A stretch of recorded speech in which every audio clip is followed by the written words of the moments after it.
Hello everyone, Leafreed here, and today I have the infamous Lolita. So, you might be wondering why I'm reading this, and I have known about this book, I've heard about it, and I didn't really pay it much attention, but as I was, growing my book channel, I was like, what are the top 10 greatest pieces of literature of all time? And this was consistently in like the 7 to 10 range. For some reason, this book, which was written around 1950, is considered one of the top best pieces of literature. And so you have to ask yourself the question, is this just some guy screaming ooh-oh, cunny into, the void? And the answer is yes, at first. And the other answer that I would give you is that, the main character is, you go into the mind of Humbert the pedophile, who becomes Humbert the fugitive, who becomes Humbert the murderer, and then Humbert the madman. And so the whole tone of the book, as people may misconstrue it, like, yes, it deals with this subject matter, but it deals with it in a kind of removed fashion. It's just that people don't usually write characters like this, but we do have stories similar to this where this is a character that's experiencing these things, but you don't exactly idolize him. The one thing I've kind of tried to take away or make this akin to is something like Taxi Driver, the movie, where you have this individual who sees, injustice or whatever, and, he's very this creepy, disturbed individual, but it's more like a character study. It's like this person is going to take you on this wild, sick, weird ride, and kind of at the end of, at least this one, it felt like, oh my God, it felt like a palate cleanser that, you kind of thank God you are not Humbert. You thank God you're not a Lolita. You thank God you're not any of the characters in this book, even Miss Charlotte, because she's a boring, ruddy woman. And so it's in that sort of thing where it takes you on that journey, and it's interesting too that people focus. I mean, the whole aspect and prospect is the his lust for this prepubescent girl. But it just goes so much farther than that and so much more depraved. And what's really interesting is that the second half of the book is dedicated to things kind of outside of that in a way. But before I get to that, I want to talk about one of the other reasons why I might think this is also considered one of the greatest pieces of literature of all time. It also, its prose is ridiculously good. Nabokov is a Russian writer who left during, I believe, the revolution to a bunch of places, eventually Paris, basically, where he spent some time. And then eventually in 1940, he moved to America, where this book is set, and it's like all of America, scenically, in all of its sort of institutions and corporations from a foreigner's view, are incorporated and encapsulated into this book. And so the prose itself, and it's funny that I found two references, both to, this guy's very literary. So there's references to, James Joyce, Arsène Lupin is one of the aliases, one of the characters use. There's just literary, attributions and, sort of references all throughout this book. But on the James Joyce part, I really understand it in the sense that, again, I've already covered this in my other video, but I do not like James Joyce. I understand he pioneered a form of writing, the stream of consciousness of thought. I just did not care to read his work because it was very experimental, very long, and very, very dull. But here is, you can see Ulysses in this book. You see James Joyce's style of writing through the mental frame of a character in their own twisted or specific manner that comes out on the pages of Lolita. And it's so very interesting and invigorating, and I think in a sense raw and real. And I think that's what makes this book really classical. It just has insanely well done prose. And from a pseudo, I guess, intellectual point of view, someone who actually was using James Joyce's writing style in an actual readable and digestible manner was like, finally, someone's done it. It's like a new piece of technology comes out and no one knows how to actually fully utilize it until a few decades later. But anyway, on to what Lolita is about. So, of course, the prose and, the book, whatever, the main character, again, kind of similar to Nabokov himself, is a Parisian who leaves France in the 1940s to come to America, in which he falls in love with this prepubescent girl. Now, it's interesting for anyone who has been curious to watch the movie adaptation by Hitchcock, I believe. I always find it's funny that in this book there's a lot of motel rooms, and Hitchcock has some morbid fascination with motels as the sort of the seedy underbelly of America. And so our main character, H.H., or Humbert, which they call him, is this man who essentially, he goes through his whole sort of diatribe and dialogue around his attraction to young girls. And so in the movie, they have James Woods, I think, or someone playing the main character. But what's very interesting is what they do to the main girl, Dolores, is that they age her up to 17. And Humbert in the both in the movie and the novel is around 38 years old. So it's already kind of, a little bit, but in the actual book, guess how old little Lolita is? She is 12. So, it's just a ridiculous setup. And so, Humbert goes on this whole rant about how he's obsessed with some kind of psychological reason with what he calls nymphets, derived from the word nymph, this kind of spirit.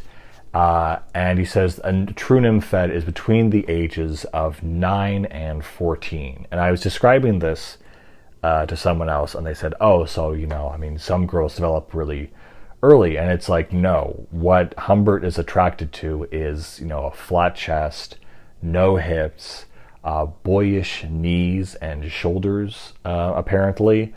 And so it's this weird, like a proper distortion of attraction that he's not even attracted to normal, as soon as they hit 14 or 15, he says they're no good, basically. There's no point in being attracted to them. And so one of the very first things that it establishes is kind of this backstory where when Humbert was like roughly 13, he met another girl called Annabelle who was 12, and apparently they somehow fell madly in love together as very young kids, and so they go off into this cave by the ocean side where they start making out and kissing each other naked.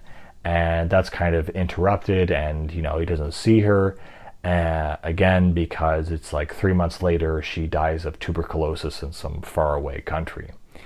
And so I guess it kind of gives you an insight that because of that experience that he had as a child, it's almost like he is trying to chase that same exposure or that same feeling or that same rush in the physical form. And so that kind of sets up why there might be a reason why he has this problem with him, why he has this desire. It's not exactly natural. It was by happenstance it occurred. And so then it goes on to, Humbert says, I moved to America. I did some publishing work in New York. He's a writer. He did, all this other stuff. And so the arrangement that occurs is that he was invited by like a couple to stay at their house, but then their house burns down or something. And so he's like, you can shack up with the lady across the street. She can like rent out a room to you. And so that's when Humbert meets Miss Charlotte Hayes, and in the backyard, the little Dolores Hayes, or as her mother likes to call her Little Lo, a Lolita. All mine, mine, mine, Lolita, each singing syllable, as H.H. Explains it.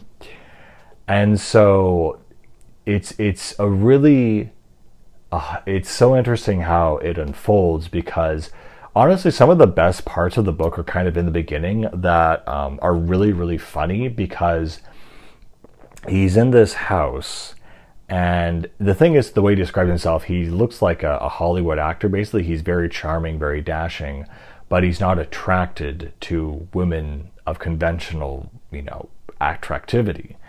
And it's even funny that he confesses that while he was living in Paris, he even married this woman who, that he fancied.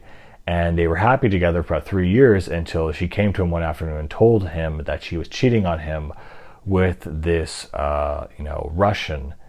And the way he describes this Russian is just the funniest thing. He says that, okay, he's giving her, he's telling, HH basically all of the sort of things that his wife likes, and all the way he's going to accommodate her, and all the things that he's going to give her to read. And so, he called, and he's a taxi driver, and he can't remember his name, so he calls him Mr. Taxovich. And just like really, and so, and again, it's the flow through the absolute flow of consciousness through HH's mind is just immense and insane, and filled with subtlety and dual words and new compound words that appear out of thin air that aren't real words. And he always applies maybe like a color or an emotion or a theme to an inanimate object or something. So it sounds like it's kind of an insane sense of diatribe, but it's actually very readable and very kind of flowy. And I mean, the one thing I can say about this book is that you will never read anything quite like this unless you read Nabokov's other works, I guess. So anyway, that happens. He divorces her, obviously, and he goes to America, and the story, picks up from where it left off. So anyway, while he's in the, environment of this girl and her mother, he's constantly always trying to worm and creep his way into Dolores's room, or, by her, by the couch, trying to giving her candies. And what's really, really funny, actually, as a dynamic, is that the mother hates the daughter. Mr. Hayes, I think, died some years ago. I'm not exactly sure what happened. I don't think he left or divorced. I don't actually remember. But anyway, Miss Dolores Hayes, she hates her daughter. Charlotte Hayes, she hates her daughter. She's always, she's a brutish, brattish child and doesn't have any manners, and she's always, berating her. Meanwhile, she's madly in love with H.H., and on the other end, H.H. is madly in love with Dolores, while he is absolutely repulsed by Charlotte. And this little love triangle that goes around and spins around is really, really funny, because Charlotte will misinterpret his signals of ultimate frustration as adoration, and you're just kind of always questioning what's going to happen. And so what occurs is that Mrs. Hayes, the elder one, Charlotte, leaves a love letter to him and saying, oh, I'm sending off Lo to camp, and, I'm sending her off, after that to boarding school so we can be alone. And she says, and it's true, Mr. H.H., I'm deeply, deeply in love with you. And I know I can't have you, but I'm going to try, kind of thing. There's one part where it describes what she's like. She's a busy socialite kind of woman who has nothing of import or intelligence to say, and yet is so educated and punctual about the types of conversations that socialites have. It's something along those lines. And so he can use, he can paint a picture, in your mind. And maybe that's the third reason why this is so beloved, is that he's just a Russian author. He's just able to write like that. He says that in the afterword that he said he traded his Russian for a second-rate English, in which he says the instruments of the uncertain mirror and the black velvet backdrop were lost to him. So something extremely kind of poetic and yet mechanical was in his writing. And so I feel that too, that parts of this book, it feels like I'm not sure if I'm reading poetry or if I'm reading, a story. And again, the passion and the description of things is so intense sometimes. It's really overpowering. And anyway, so what you think is going to happen never really fully happens. So eventually, just kind of speed run through the book. I mean, if you don't want spoilers, you can turn this off. So anyway, what ends up happening is he keeps a journal and a diary saying, little Lolita did this today, and then how I adored it, and whatever, and the awful, Miss Charlotte, whatever. It's funny, there's actually one passage in here where it says, I'm writing this journal in such cursive microscopic handwriting that only a loving wife would be able to decipher it.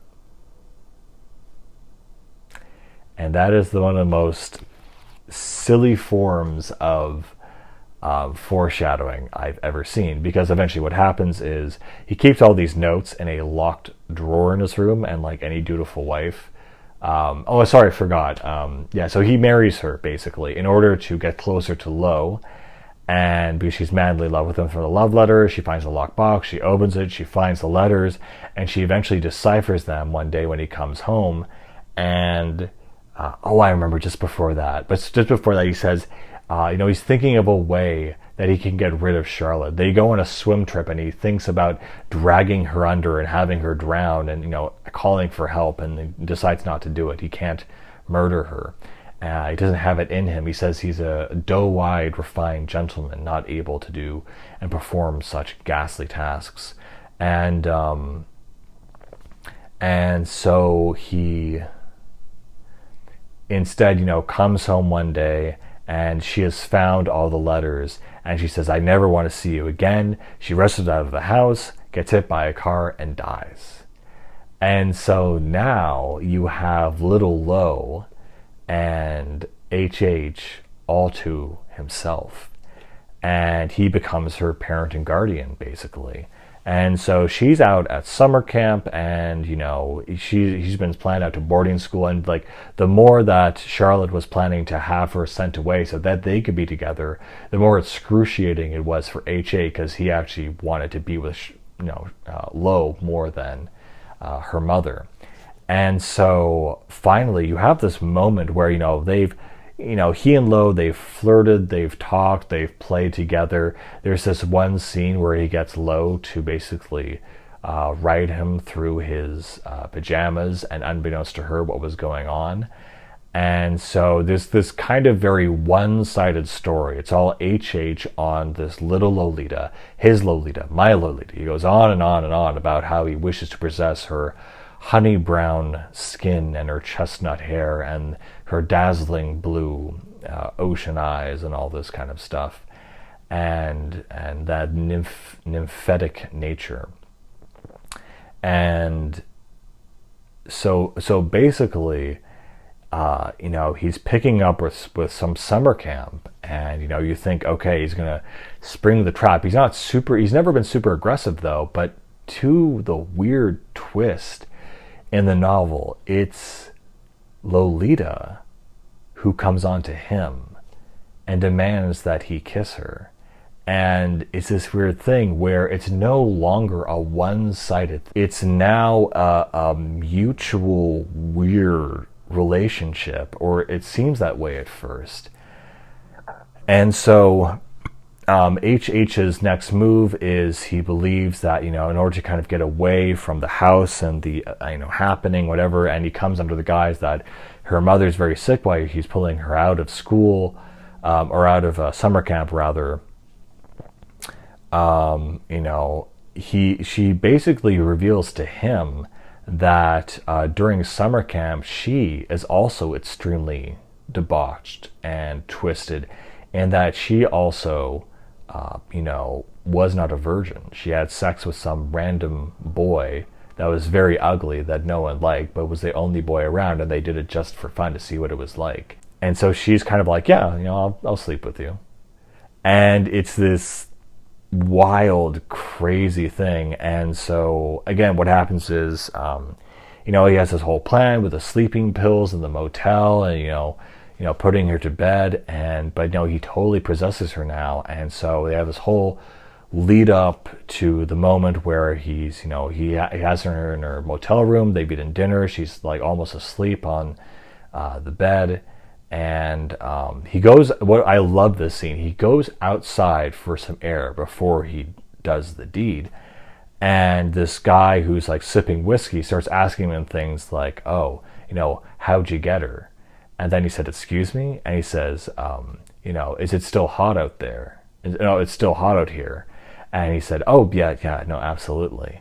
And so he starts mishearing all these allegations and explaining how like his sins are creeping within the shadows of the motel walls and all this stuff, and just the vividness of it.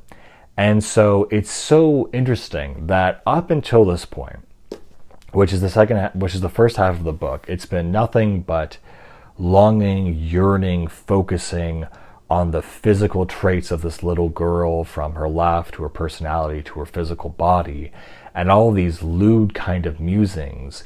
And then when it finally comes to the scene where they actually do it, Nabokov kind of cuts almost to black and says, I won't record the carnal, suggestive act as most people can imagine it. And instead he uses that moment to describe a painting with a sunset and all these other highly abstract things to fill in that scene. And so it's so funny to me that if there was a, pedo-curious individual who came into this book looking for the actual smut content, it's not there. It's not really there. I mean, it's there, but it's not really there. The actual tasting of the fruit, if you will. And what's very funny is that the rest of it is anything but that. And it's a really fascinating trip, because it's kind of like the entire first half of the book is this slow massaging, foreplay that's reaching its climax, and it finally occurs. And Lolita, she's like into it. She like totally accepts it, more or less. And then she teases him saying, I'll call the cops and tell them that you raped me. And then he says, oh, well, if you do that, then I'll be gone, and then no more gumdrops and holidays and whatever, and fruit sundae and fudge sundaes, and so it reaches this point, this climax, literally a climax, and after that, it's so interesting, because then it talks about their life together, and it talks about how absolutely unrealistic, demented, and broken they are as people, and how the relationship and his world slowly crumbles and falls apart. It's kind of like, what if you got exactly what you wanted and he is miserable, he is anxious and just totally a wreck? And the rest of the book is like watching a car crash in slow motion, and it's so amazing to see it. And again, it's not something you, read and induce yourself into. It's something you read and watch from afar, and you're like, oh my God. It's like, and it's, you begin to understand why this is a piece of literature that is not just, for lack of a better word, pedobait. It's something that's so real. It takes this, fantasized, illusion or idea that sick people have, and then says, well, what if it actually happened? What if you got exactly what you wanted? And he deals with all the sticky problems of personality and situations, and the difference between love and lust, and how, as they travel more and more, Lolita gets more and more despondent, more and more aggravated. She wants more of her freedom. She's getting tired of HH at some points. And then at one point, they begin to be followed by a mysterious individual. And he thinks, my God, the police are after us. Except this guy's, using some kind of red Corvette or something. And, there's a new mystery. And so he's like tracking them and following them. And then, after a year of traveling on the road, they decide to go home, and then he enrolls her in a girl's private school, and then that's weird, and that falls apart, and they start traveling again. And that's when this guy who's been following them finally catches up to them, and at a certain point, Lolita disappears, and HH is standing. There are 3 times. One where the man was talking to her with familiarity. Another time where they were in a cabin, and he sees that while he was gone out shopping, her feet were super dirty from running around. And he said, "Where did you go?" And she won't tell him. And the final one is he catches an actual fever, and she goes to the hospital. And when he comes to pick her up 2 days later, she's gone. And as he's at the hospital reception desk, a policeman walks up behind him, puts his hand on the desk, and asks for the room of a completely unrelated patient. And that's when Humbert realizes, my God, the police didn't take her. Someone else did.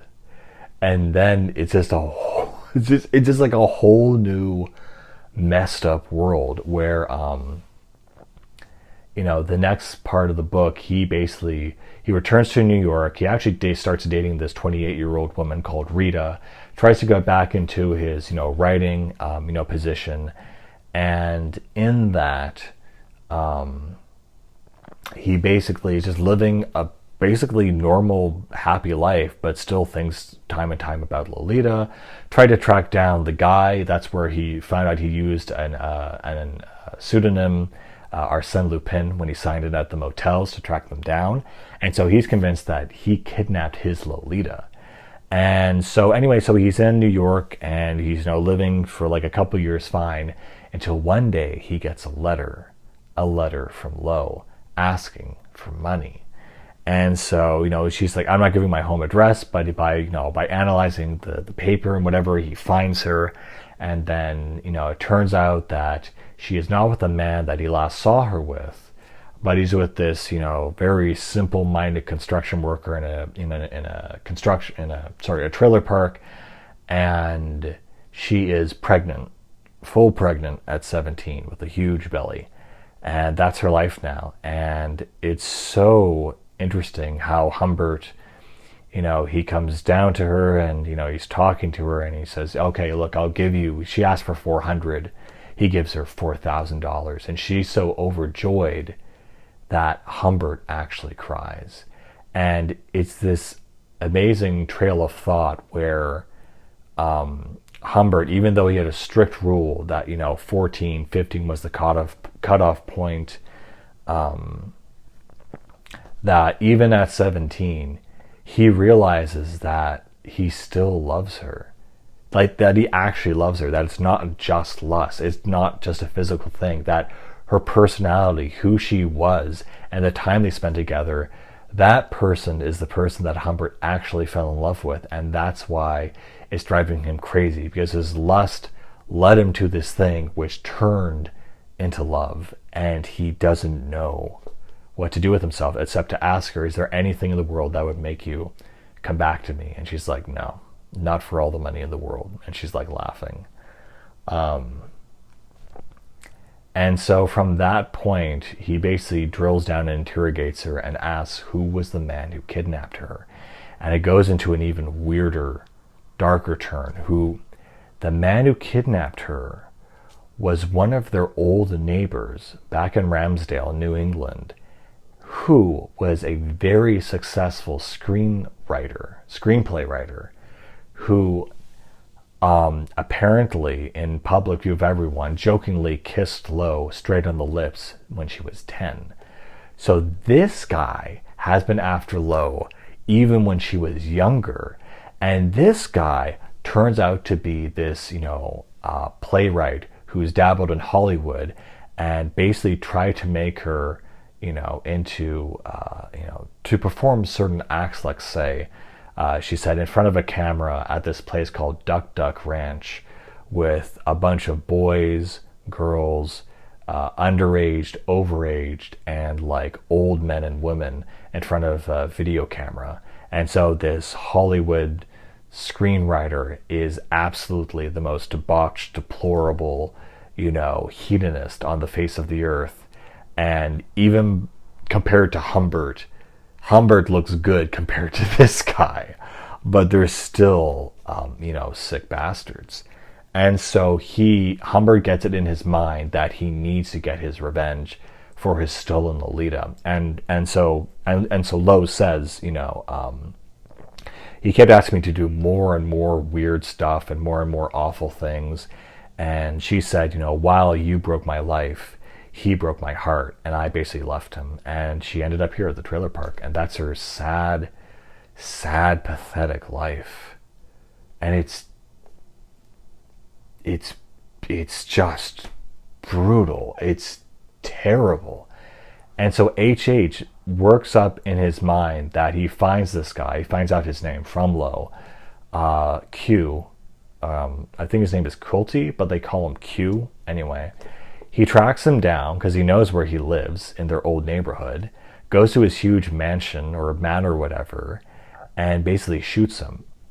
But the whole conversation, the whole scene of him trying to kill this guy is so bizarre because he breaks into his house, holds him at gunpoint, and the guy is like, he comes out of the shower and he's drugged up on something, so he doesn't even realize that he's at gunpoint, and he starts talking to him like he's an old friend, like, oh, you're Mr. Belissaire or something, and he's like, yes, I've been inspecting you, and he's just so out of it. And it's a really honestly funny scene where he's trying to threaten him with a gun pointed at him, and he's just so, no, whatever. It's like, oh, are you threatening me? You can have this house. I'm planning to move back to, Europe sometime, and, if you want to have, my portfolio of 800 pictures of male genitalia of prepubescent boys, that's in the back, and quite a stunning work of art, and, blah, blah, blah. And then he finally shoots him, and the guy kind of gets up, and he wanders around his house, and he keeps shooting him, and because of the drugs or something else, the guy won't fall down. And it's this unintentionally really funny scene where he's shooting he's extracting his revenge on this guy, and he won't fall over and die, to the point he goes all the way up back to his bedroom, gets in bed, pulls the cover over him, and he says, go away, I'm sleeping now. And he shoots him like 5 more times, and he's still somehow alive. It's a really I think unintentionally, or maybe intentionally, very funny scene. And the cherry on top of this whole thing is that when Humbert comes down to the main floor, he thinks he hears the radio, but it's actually Q's guests who he had been expecting that afternoon, and they turn to him and say, where is Mr. Q? And he says, and H.H. turns to them and he says, he's dead. I've killed him. And the man says, oh, yes, very good. We should all take our own turn each, killing him as well. Isn't that right? So and so. And so they just, he fully admits with everything that he's done it. And the guy, they just don't believe him.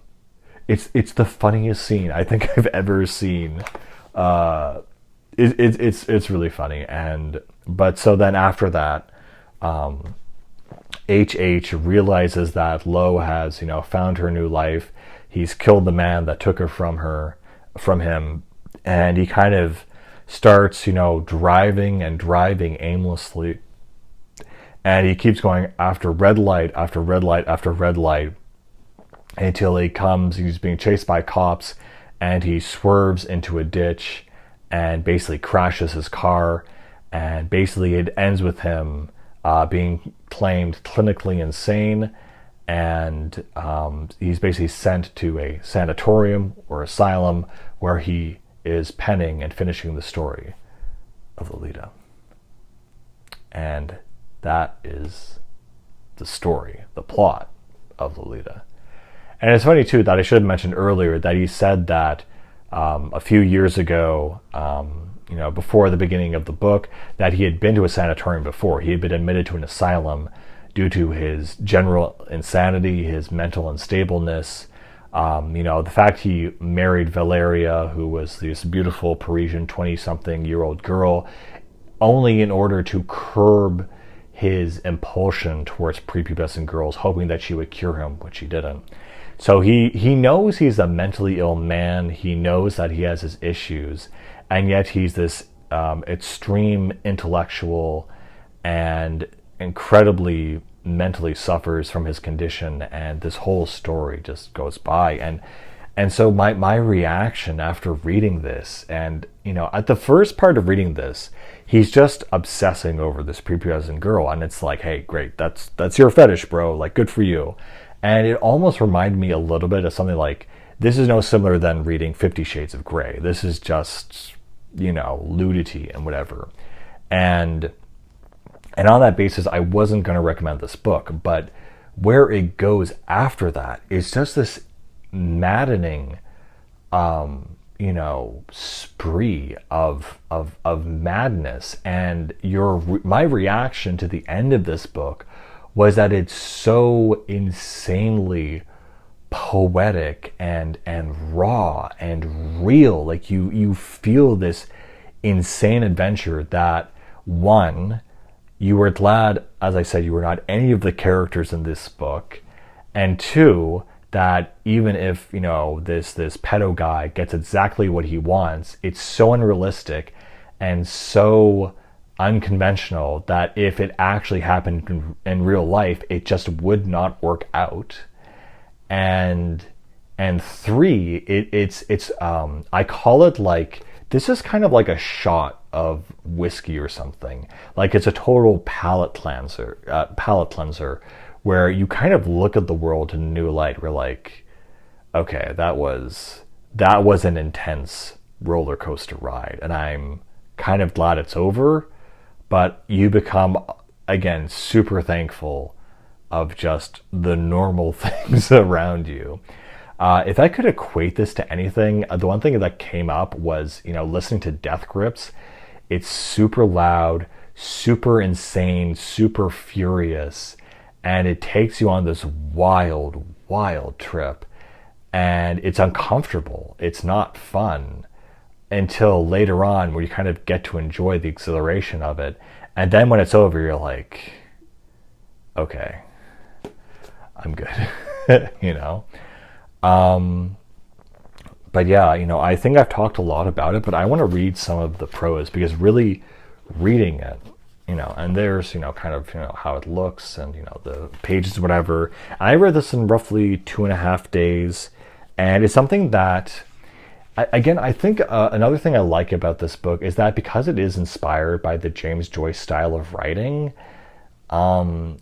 it's so insane sometimes that it's okay for you to read something and not really get it. I would always be really bothered when I would be reading a book and it's been like, I don't know, the 2 or 3 hour mark, and your brain kind of slows down and starts just reading the words as if they were nothing.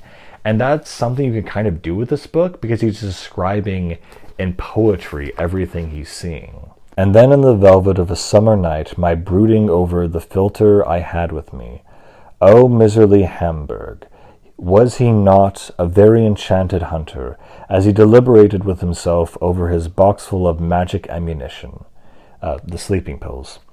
To rout the monster of insomnia, should he try himself one of those amethyst capsules? There were 40 of them, all told, 40 nights, with the frail little sleeper at my throbbing side. I could rob myself of one such night in order to sleep? Certainly not. Much too precious was each tiny plum, each microscopic planetarium, with its live stardust. Oh, let me be mawkish for the nonce. I am so tired of being cynical. Gentlemen of the jury, I felt a Dostoevskian grin, dawning through the very grimace of that twisted my lips. like a distant and terrible sun. Of course, she, this nouvelle, this Lolita, my Lolita, was to eclipse completely her prototype, being Annabelle. All I want to stress is that my discovery of her was a fatal consequence of that princedom by the sea in my tortured past. Everything between the two events was but a series of gropings and blunders and false rudiments of joy. Everything they shared made one of them. I have no illusions, however. My judges will regard all this as a piece of mummery on the part of a madman with a gross liking for the fruit vert. Alphonse, c'est m'est bien égal. All I know is that while the haze woman and I went down the steps into the breathless garden, my knees were like reflections of knees in rippling water, and my lips were like sand, and that was my low, she said. And these are my lilies. Yes, I said, yes, they are beautiful, beautiful, beautiful. And that's when he meets Lolita. So it's so interesting again how this book works in phases, and again it's kind of reassuring to know that if any would-be pedo-curious person reads this book, the message that they're going to get, besides the fantastic prose, is that you should just kill yourself because that's what's going to happen, and that is completely unrealistic, completely destructive, and it's a complete route of insanity. And so this really does not at all support, I would say, a pedo-positive narrative. It's very much the opposite, and it's done in a very clever way where it seems like that. In the first half, it's just screaming, oh, oh, oh, oh, and then finally, oh, oh, oh, oh no. And so it really does take this massive trip full of a sin and its consequential iniquity. And it is just fantastic. So, do I recommend this book? No, because, so it is kind of, the subject material is very, sensitive. And I would say that, again, it's really interesting that I've been reading these books, these classic books where, Don Quixote or Interview with a Vampire, where it's like, oh, it's about a knight or it's about a vampire. But, those are kind of the echoes and the after effects of the real drive of the artist and the author, which is really the character. And so, Don Quixote is it's about Don Quixote. Interview with the Vampire is about Louis. And this is not about a pedophile. This is about Humbert. This is about H.H. and his wild, insane world that he inhabits. So, again, would I recommend this? The issue is, and even in the aftermath, Nabokov makes the comment that unlike the ascribed, analyses that have been applied to this book, there is no moral story taken from this. And I would kind of maybe disagree. So Nabokov, the way he's writing this character is he's writing him as a character. He's completely flawed, he's completely broken, and there's no moral. Like, this is just who this guy is, and this is what happens to him in this world. And so he tries to stress there's not a good or evil, but really I take the message that, the deluded sexual fantasies of anyone really never pan out how you expect. And even if they do pan out exactly as you expect, it's not what you want. It's not realistic. And it's this tragedy that is enveloped in this, again, wrapped together in the beautiful, rippled red bow of prose like you've never read in your life. And so it is, again, it is a tragedy. It is a hard book to read. And, the pedophilia gives way to murder and all these other sins, basically.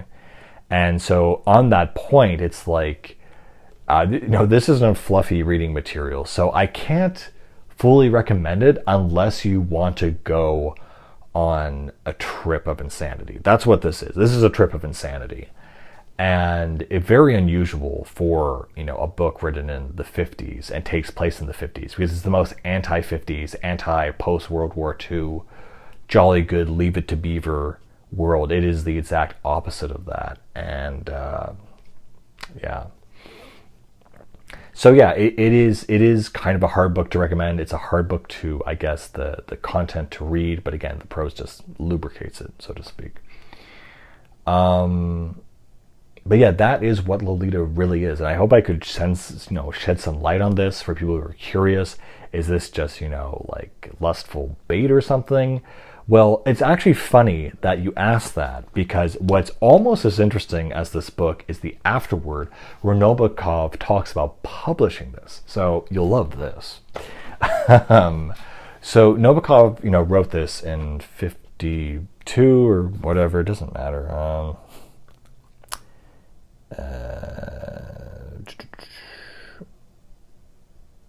It was first published in 55. Doesn't matter. So when Nabokov first tried to publish this, he went to the American publishers, of which there were 4. All of them turned him down, and it was eventually published in Paris by this other firm. So, make of that as you will. But what's very interesting is that when he brought it to the 4 different American publishers, they turned him down, each one for a different reason. And the range of the reasons is shocking, frankly. So the first firm turned him down because they actually said they stopped reading at around page 200 out of 300 and said there were no interesting characters. So the content wasn't even controversial. It's just like the characters sucked, according to them. It's like, okay. The next publisher said basically, so this is a piece of erotica, right? So why is it that the second half doesn't have more like sex stuff? Like, what happened? And they're like, if you want us to publish it, you need to write more and more debauched sex and more sexual content and turn it into erotica. What's this whole business about him trying to redeem himself and killing some? So the publisher turned him down because it wasn't erotic enough. And then the third publisher came to him and said the most bizarre thing, I think, out of all of them, which, they said, could you take Lolita and turn her instead into a 12-year-old boy, and instead, he has relations with Humbert, who's not this intellectual, but he's actually just a down-to-earth farmer, and he just needs to get his tension out and really, have this rustic, rough, redneck relationship with this young boy. And Nabokov was like, no, I'm not going to do that. So they wanted to be more debauched. I don't know. And he doesn't list them. He says, publishers X, Y, Z, and whatever. And then finally, the last publisher that he went to was the most sensible and reasonable, I think, that we can agree with, who basically, put the book down, took Nabokov, and basically said to him face to face, I'm afraid that if we publish this book, both you and I are going to jail. So it was almost as entertaining to read the afterword as it was the main book. And again, I think the other thing that really surprised me about Lolita is just the unintended bouts of comedy that are like interspliced between the debauched things.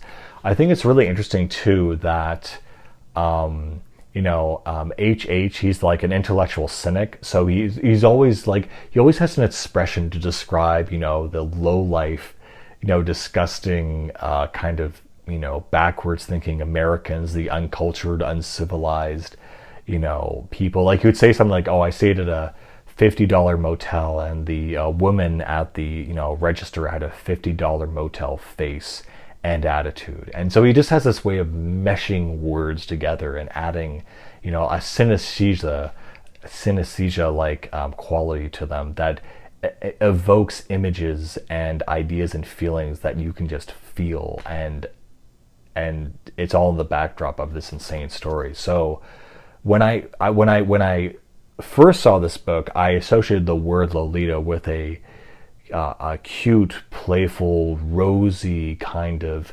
seductive idea that was a bit debauched, but it was still filled with someone's love. And now, after reading this, Lolita has the tint, that word has the tint of like a jet black roller coaster that is going into the pits of hell and back up, into purgatory and, around the mountain of purgatory. And it is a jet black, nightmare fueled, seemingly drug induced hellscape that is filled with exhilaration, distrust, disgust, and a madness that surpasses fiction.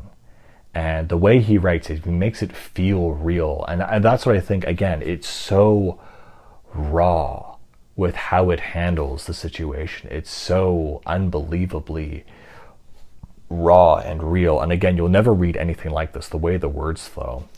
And it's interesting too that when you get to know Lolita, she is not an angel either. She likes to, be debauched and cause pain, and she's kind of like a very tomboyish tsundere kind of character who's very hot, very cold the next, and is a troublemaker, but not in a cute way. And you kind of, going into this, you think he's just going to abuse her, which he does.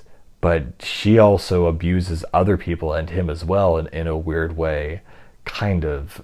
She's like into his abuse, and you like, yeah. So that's Lolita. Gosh, I don't know what else to say. It is a really intense book. It is not sunshine and sunflowers. I thought it would just be, again, like I thought this was going to be like a 50 Shades of Grey. I'm going to be reading about someone else's fetish ad nauseum for pages after pages, but it's way more than that. Again, it's like a character study and a car crash that you are just watching go by, and all the awful things that you can imagine just go along with it, and you're like, okay, cool. So yeah, this was a rush. This was a very intense, weird, psychotic trip. And Lolita now, that term, that name holds with it a dark, twisted connotation that I have more appreciation for. It's funny, I just realized that like people's perception of this book is just not correct, I feel. For example, there's the whole brand of Japanese clothing called Lolita because it's, girl-like, and it is based off this book. And it's like, did you read this? Like, did you actually read this? Because it's not cute at all. Like,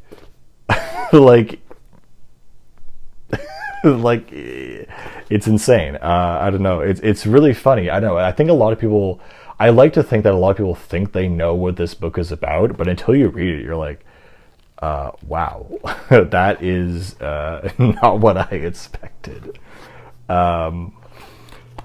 Oh, geez. I'll just read a little bit more too, because there's just like a romantic madness. And again, if you want to say that this guy, this Nabokov, this 50-year-old Russian guy who apparently is married, and he talks about his wife and him going butterfly hunting every summer. If you want to think that he is like secretly pedo, I wouldn't blame you for it, because he's able to describe with such passion.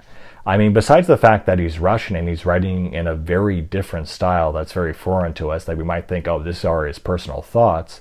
I mean, besides that, he must have had some idea of someone like this or himself that had these thoughts, so that he could put this on the page. And he even says in the afterword that he said a dear friend said to him that he must be surrounded by these depressing psychopaths in his life as a means of inspiration, which he says that's simply not true. So he's admitting it's all just from his mind, that he has these passions, or he thought up a person who has these passions that is so imaginative and so fantastical that makes him just such a good writer that he could write, from the mind of a murderer, a madman, or whatever, while also being totally removed from these thoughts at the same time. I mean, you be the judge. I cannot tell, frankly. But the passion is definitely there. Oh, I love this line. There is nothing more atrociously cruel than an adored child. And so this is when their relationship begins to break down, where Dolores and Lolita is increasingly demanding, flustered, angry, and, she wants to get away from the controlling Humbert. Oh, this is so sad. In retrospect, was no more to us than a collection of dog-eared maps, ruined tour books, old tires, and her sobs in the night. Every night, the moment I feign sleep. There's honestly so many good lines in this book that are just, very, amazingly, interestingly worded. But I think this one kind of sums up the last one, where it's actually funny. H doesn't say it, but at gunpoint he's making Q recite a poem on hand about Dolores, and the end part is what I wanted to read you. A little downy girl, still wearing poppies, still eating popcorn in the colored loam, where tawny Indians took paid croppers, because you stole her, from her waxed browned and dignified protector, spitting into his heavy-lidded eye, ripping his flavid toga, and at dawn leaving the hog to roll upon his new discomfort. The awfulness of love and violets, remorse, despair, while you took a dull doll to pieces and threw its head away, because of all you did, because of all I did not, you have to die.